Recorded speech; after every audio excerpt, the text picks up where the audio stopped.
శ్రీ మహాగణాధిపతయే నమః. ఈరోజు మనం క్షురకర్మ ఎప్పుడు చేయించుకోవాలి, అంటే ఏ రోజు చేయించుకోవాలి, ఏ రోజు చేయించుకోకూడదు, ఏ రోజు చేయించుకుంటే ఎటువంటి ఫలితాలు ఉంటాయి అనేటువంటి అంశం గురించి తెలుసుకుందాం. అంటే ఇక్కడ మనకు వచ్చే సందేహం ఏంటంటే, క్రాఫ్ట్ చేయించుకోవడానికి కూడా రోజు వారం అవన్నీ చూడాలా, అవసరం ఉందా, ఈ చిన్న విషయానికి కూడా ఆలోచించాలా అనేటువంటి సందేహం మనకు వస్తుంది. అయితే ఇక్కడ మన పెద్దవాళ్ళు, మహర్షులు, పూర్వీకులు సంప్రదాయబద్ధంగా పెట్టినటువంటి ఆచారాల్లోనే అనంతమైన ఆరోగ్యం, అట్లాగే మంచి ఐశ్వర్యం కూడా దాగి ఉంటుంది.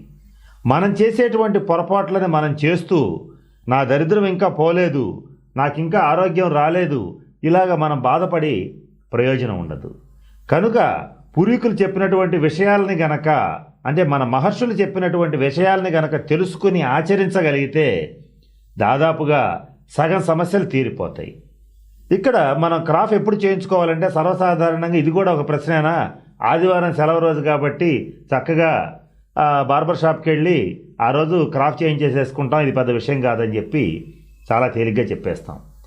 కానీ సూర్యాష్టకంలో చెప్పబడినటువంటి అంశం ఏంటంటే, ఎటువంటి పరిస్థితుల్లోనూ ఆదివారం నాడు గోళ్ళు కత్తిరించుకోవటం కానీ, క్షురకర్మ చేయించుకోవటం కానీ, అలాగే మద్య మాంసాలని భుజించటం కానీ చేయరాదు.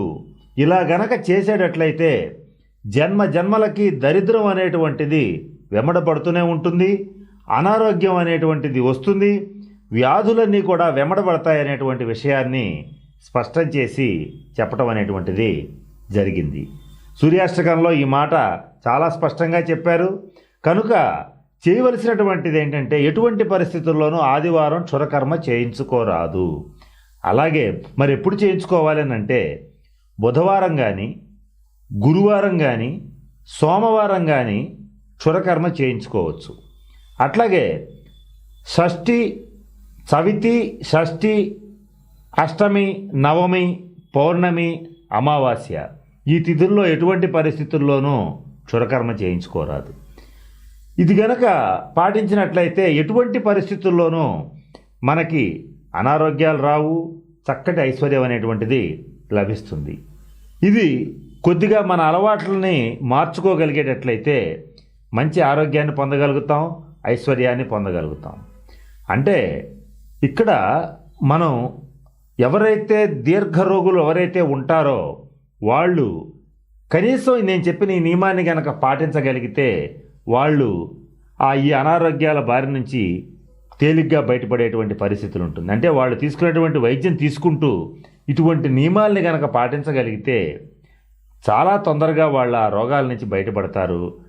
అలాగే ఎటువంటి పరిస్థితుల్లోనూ ఆరోగ్యవంతులు మరింత దృఢంగా తయారవుతారు. అలాగే మంచి సంపదల్ని కూడా పొందగలుగుతారు. కనుక ఎటువంటి పరిస్థితుల్లో శనివారం కానీ, ఆదివారం కానీ క్షురకర్మ చేయించుకోరాదు.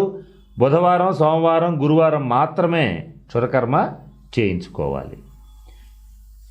స్వస్తి. ఈ వీడియో కానీ మీకు నచ్చినట్లయితే లైక్, కామెంట్, షేర్ చేయండి. మరిన్ని అప్డేట్స్ కోసం సబ్స్క్రైబ్ చేయండి.